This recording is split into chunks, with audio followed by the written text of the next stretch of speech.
रात के 11 बज चुके हैं। एक पिता अभी भी जग रहा है। टेबल पर पड़े हैं बिजली का बिल, स्कूल की फीस की रसीद और बैंक का ईएमआई रिमाइंडर। बगल वाले कमरे में उनकी बेटी सो रही है, लेकिन पिता की आंखों में नींद गायब है। वो सोच रहा है, मैं इतना मेहनत करता हूँ फिर भी घर क्यों नहीं चल पा रहा है। यह सिर्फ उनकी कहानी नहीं है, यह कहानी है भारत के करोड़ों मिडिल क्लास परिवार की। सुबह उठते ही चिंता शुरू होता है। पेट्रोल का खर्चा, गैस सिलेंडर का दाम, स्कूल की बढ़ती फीस, किराए या ईएमआई, अस्पताल का डर और टैक्स का बोझ।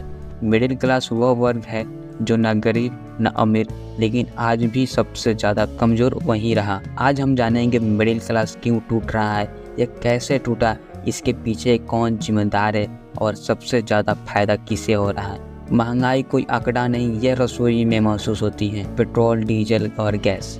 10 साल पहले पेट्रोल करीबन 60 रुपये लीटर था। 2025 में कई शहरों में 95 से 105 रुपये के बीच है। गैस सिलेंडर भी लगातार महंगा हुआ है। नतीजा, मिडिल क्लास का मानसिक बजट बढ़ गया, लेकिन सैलरी उसी गति से बढ़ी नहीं। खाने पीने की महंगाई, दाल, तेल, दूध, सब्जी सब महंगा हुआ और बीच में फंसा हुआ है मिडिल क्लास परिवार।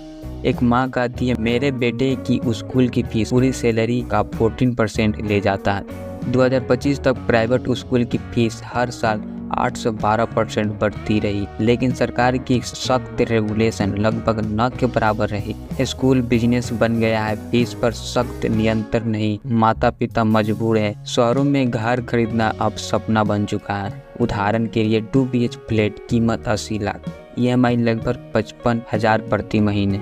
औसत मिडिल क्लास सैलरी 50,000, मतलब पूरी सैलरी ईएमआई में चल जाएगी। किराया भी दुगुना हो चुका है, खासकर दिल्ली, मुंबई, बेंगलुरु, पुणे में। एक व्यक्ति कहता है, बीमारी आई और सारी बचत खत्म।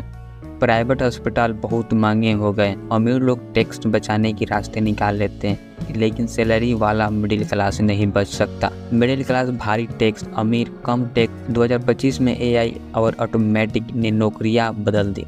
उदाहरण, कॉल सेंटर में एआई, आईटी कंपनियों में छटनी, फ्रेशर ग्रेजुएट को नौकरी नहीं। युवा इंजीनियर खाता है 4 साल पढ़ाई फिर भी नौकरी नहीं। कौन जिम्मेदार है? टेक कंपनी, ग्लोबल मंडी, एआई क्रांति, कम रोजगार नीति।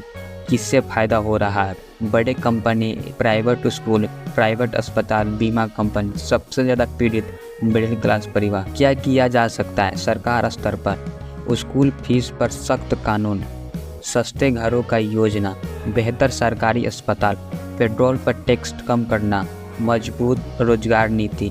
व्यक्तिगत स्तर पर इमरजेंसी फंड बनाए, समझदारी से खर्चा करें। सामाजिक स्तर पर एक दूसरे की मदद करें। मिडिल क्लास टूटा जरूर है, लेकिन ख़त्म नहीं हुआ। यही वर्ग भारत की रीढ़ है।